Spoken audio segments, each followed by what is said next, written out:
कलयुग का बात सबसे ज्यादा बताया है मदिरा में, इसीलिए मदिरा किसी को नहीं पीनी चाहिए और ना ही मदिरा घर में रखनी चाहिए, उसमें कलयुग का बास है।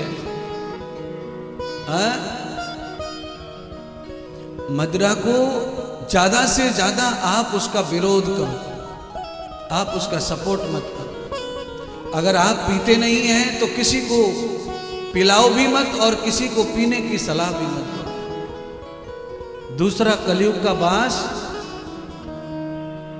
हिंसा, बिना कारण के झगड़ा, लड़ाई, क्लेश, आपस में बोला चाली जिनमें मिठास नहीं है, कड़वाहट है, ऐसे शब्दों में कलयुग का बास है। नाश होगा ऐसे शब्दों से घर का।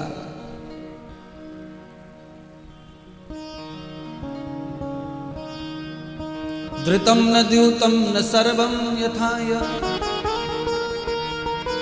और कहा तीसरी जगह है द्यूत माने जुआ, जहां जुआ खेला जाए वहां कलयुग का वास बताया। चौथा, शरीर दान करके धन कमाने वाली महिला के शरीर में भी कलयुग है। जो महिला अपने शरीर को बेचती है पैसे से व्यभिचार के लिए, ऐसी महिला का परछाई मात्र से कलयुग आ जाएगा घर में, जीवन में। और पांचवा फिर और कहा, जो चोरी का धन है, चोरी का सोना है, उसमें कलयुग का वास है। इसीलिए परमात्मा जैसे हमें राखे वैसे रहो, पर किसी का धन कपट से चुरा के लाकर घर में रखने की जरूरत नहीं है। वो कली का वास है उसमें, कलयुग का वास है उसमें। ऐसे धन से घर में बहुत कलेश पड़ता है, ऐसे धन से घर में बहुत बुद्धि खराब होती है। इसीलिए 5 स्थान कलयुग के हैं महाराज। इन 5 स्थानों से दूरियां मनुष्य को बना के रखनी चाहिए। और प्रयत्न ये रहे कि बड़े बड़े आंदोलन भी करने पड़े तो करें, पर अपने मोहल्ले में तो दारू वारू की दुकान भी नहीं होनी चाहिए। कोई खोले तो उसका भी विरोध करना चाहिए। क्यों? उसका प्रभाव जरूर पड़ता है मोहल्ले के ऊपर, उसका बड़ा प्रभाव पड़ता है। तो कोशिश की जाए कि इन 5 स्थानों से बचा जाए और समाज को भी बचाया जाए, उससे लाभ प्राप्त होता है। आप सत्संग के कारण ही इन चीज़ों को कह पाओगे, कर पाओगे, समझ पाओगे। अन्यथा सत्संग के बगैर आप इन सब चीज़ों को कहाँ जान पाओगे? आपके पास कहाँ टाइम है कि घर में भागवत खोल के पढ़ें, रामायण खोल के पढ़ें? आपके किसी के भी घर में रामायण भागवत रखी है, वो जब से रखी है तो रखी है, पन्ना चिपक गए उसके, हवा भी ना लगा पा रहा कोई है।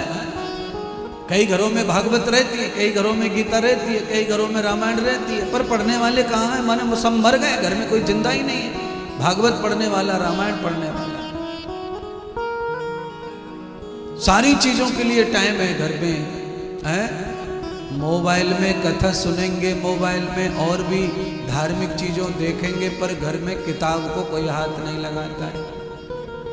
और ध्यान कर लो, आप मोबाइल में कितना भी सुनो, धार्मिक चीजों को देखो, आपको कुछ ज्यादा लाभ नहीं मिलने वाला है मोबाइल की कथा से भी। पर भागवत आप जब पुस्तक के रूप में पढ़ते हैं तो आपको ज्ञान तो होता ही है, पर साथ में आपको पारायण करने का पुण्य भी प्राप्त होता है। ये मोबाइल से नहीं होगा। आप ऐसे तो मोबाइल चालू करके आप कथा दिन भर सुनते रहो, तेज आवाज में कथा चलने दो, पर पुण्य लाभ नहीं मिलेगा महाराज। पोथी बचवाने में, पोथी बांचने में लाभ प्राप्त होता है पुण्य का।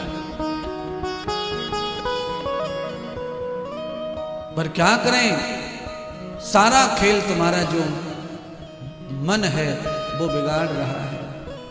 इसीलिए अपने मन को समझाने के लिए आपको सुबह शाम दोपहर 3 बार परमात्मा का नाम लेना चाहिए।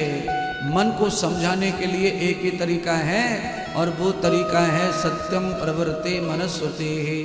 सत्य का जब वचन होता है, सत्य का जापन होता है, परमात्मा का नाम सत्य है।